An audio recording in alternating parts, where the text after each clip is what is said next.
বন্ধুসকল, এইখনেই হ'ল উত্তৰ গুৱাহাটীত অৱস্থিত শ্ৰী শ্ৰী আউনীআটী সত্ৰৰ মূল প্ৰৱেশদ্বাৰ।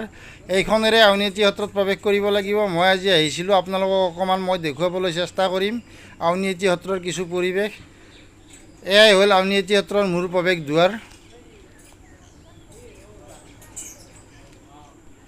এইটোৱে হ'ল আউনীআটী সত্ৰৰ নামঘৰ। ইয়াত ভকতসকলে নাম প্ৰসংগ কৰে। আপোনালোকক মই অকণমান দেখুৱাইছোঁ। আজি আহিছিলোঁ, বৰ সুন্দৰ পৰিৱেশ এটা, ব্ৰহ্মপুত্ৰৰ ওচৰত অৱস্থিত উত্তৰ গুৱাহাটীৰ শ্ৰী শ্ৰী আউনীআটী সত্ৰ। এই ভকতজনৰ লগত মই একপি ফটো তুলিছিলোঁ। এইটো হ'ল উন্নয়ন আৰু সংৰক্ষণ সমিতিৰ কাৰ্যালয় আউনীআটী সত্ৰৰ। অকণমান মই দেখুৱাইছোঁ আপোনালোকক শ্ৰী শ্ৰী আউনীআটী সত্ৰৰ কিছু পৰিৱেশ। বৰ সুন্দৰ পৰিৱেশ, উত্তৰ গুৱাহাটীত অৱস্থিত শ্ৰী শ্ৰী আউনীআটী সত্ৰ। এই গৃহবিলাকতে ভকতসকল থাকে। এইটো আউনীআটী সত্ৰৰ মূল প্ৰৱেশদ্বাৰ। এয়াই হ'ল উত্তৰ গুৱাহাটীত অৱস্থিত শ্ৰী শ্ৰী আউনীআটী সত্ৰ।